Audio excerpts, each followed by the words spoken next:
So I accidentally hit stop on the previous video. Apologies for that. But we're going to start up again, kind of where we left off, taking a look at that system that on our paper, let me zoom back to the paper here, the system looked like this. And we said it was completely decoupled. And sure enough, when we look at Maple, this is what the faceplane looks like. Everything is an eigenvector. Everything is pointed directly towards the origin. So no matter where you're at, you're on an eigenvector. So it's kind of an interesting situation. It is technically a case of the repeated eigenvalue, but it's a super special case where we have a completely decoupled system. So if you ask Maple to find your eigenvectors for this, it gives you the eigenvalues of -3, but take a look at your eigenvectors. So every solution curve for this system is a straight line solution since they all head towards the origin. And you can see that on the DE plot, 3D. You can kind of verify that as well.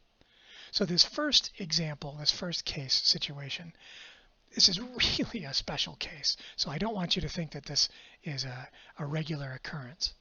And so right underneath, I'm going to write, this only happens when in our coefficient matrix, the A value is exactly equal to the D value and C and B are both equal to 0. That's a super special case.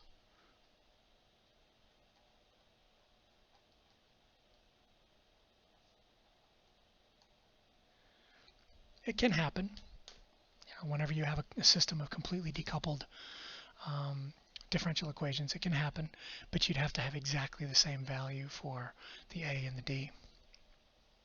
So down in the bottom of the page, it says, you'll see this in problem set. It's not 13, it's actually 12. That's a typo. This will be in problem set 12. If your M is less than 0, you'll get solutions that tend, not surprisingly, towards the origin. And if you have solutions M greater than 0, you'll see they tend towards infinity. Right? Away from the origin, I guess you could say. Sorry. So that was the first of two special cases. The second special case is on the next page. And this one is what happens when you have an eigenvalue that's actually equal to 0. So we're going to take a look at a system where the eigenvalue turns out to be exactly equal to 0. One of them does, but not both of them. So it's not repeated, but it is kind of a strange circumstance.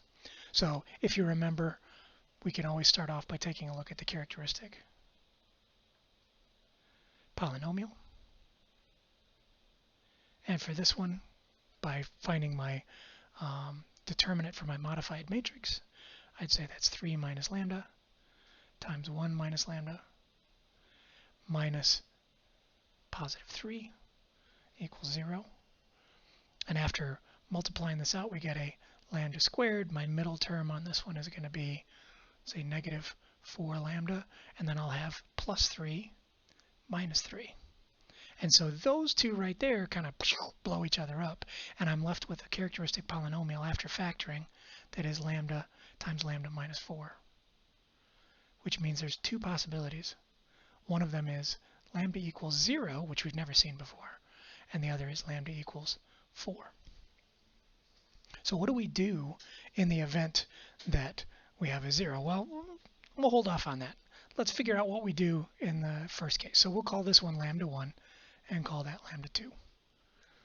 So just like we would have before, we're going to find the eigenvectors.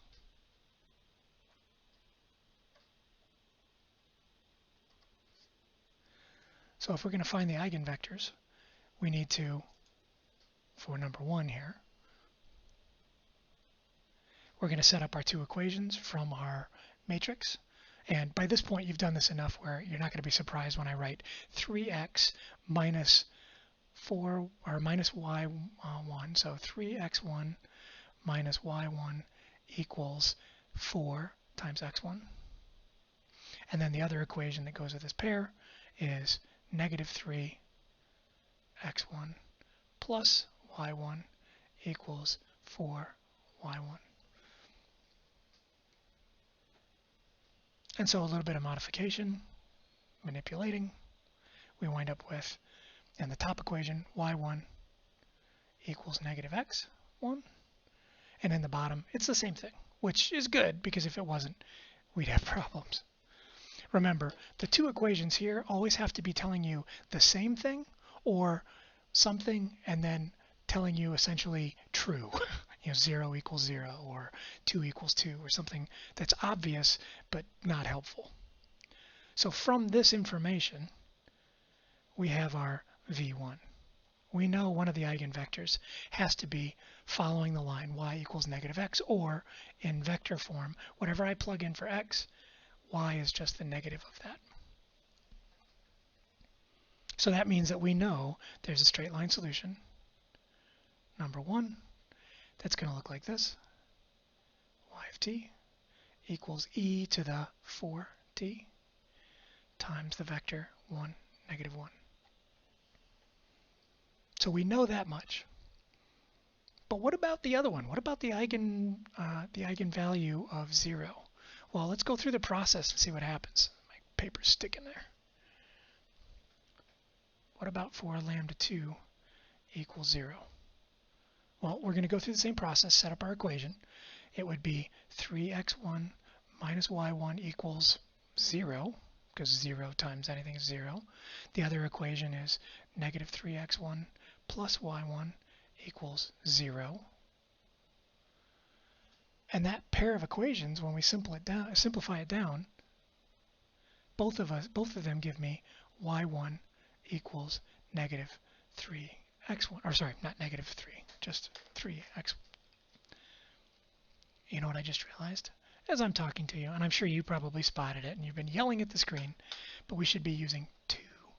Should be using 2 as our subscript here, just to keep things straight. So y2 equals 3x2. That's the equation that both of these turn out to be, which means our second eigenvector really is another eigenvector. And there is an eigenvector associated even though the eigenvalue is 0. Looks like this. Whatever you plug in for x, y is 3 times that. And so that means we have a straight line solution number 2. But what would it look like? Well, following the same pattern, it's going to be e to the 0t times 1, 3. Now, e to the 0t is not 0. It's just 1. So what does this do? How does this play out? What does this mean for our general solution? Well, paper's sticking again. If we take our two straight line solutions and put them together to get our general solution, we wind up with something that looks like this. We have constant 1 times e to the 4t times 1, negative 1 plus constant 2 times e to the 0t is just 1 times 1, 3. And yes, indeed, it does have a constant sitting in front of it. And all that means is there's a constant times 1 in the x equation, and there's a constant times 3 in the y equation. Or if you want to write this in scalar form, if you want to kind of write it out in scalar form, you could just as easily say, let me get a different color here. We have an x of t and a y of t equation together. And the x of t would be k1 e to the 4t plus k2, so plus some constant. And y of t would be negative k1 e to the 4t plus 3 times that second constant. So there's a negative sign sitting in front of that. But what does that mean for our solution? That means that x of t has a constant term in it, a term that's not dependent upon time. So what does this look like when we hop onto Maple? Well, I'm going to switch over to Maple without hitting pause because I don't want to stop it this time. If we scroll down, I just did this problem. And what you wind up with when you take a look at your phase plane is you wind up with something that looks like this. A whole bunch of arrows, and it looks like they're all pointed in the same direction, but then you notice some of them are pointing up and to the left, some of them are pointing down and to the right. And where they seem to kind of switch over is in this region in here, somewhere around here. It's where they switch over. And you're probably not at all going to be surprised to find that that follows the line y equals 3x. So if I drag that and I drop it up there, I just dropped my y equals 3x line onto this phase plane, and sure enough, that's exactly where all of those curves, quote unquote, seem to be meeting. So what we have is literally the entire phase plane is filled with just straight lines, but not all of them are straight line solutions.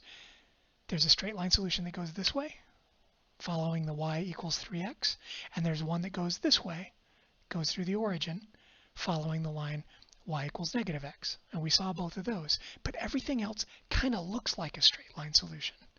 They're not, though, because remember, in order to be a straight line solution, you have to pass towards or through the origin, or directly away from the origin. These are not straight line solutions, even though it kind of looks like it.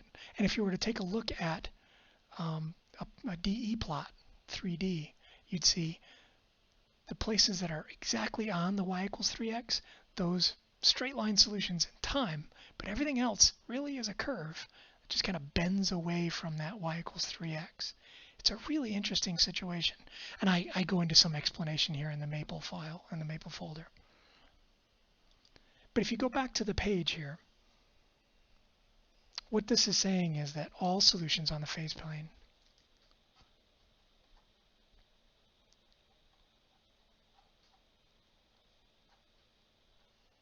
follow the direction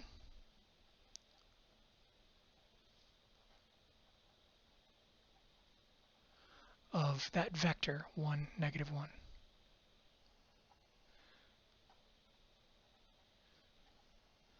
But are shifted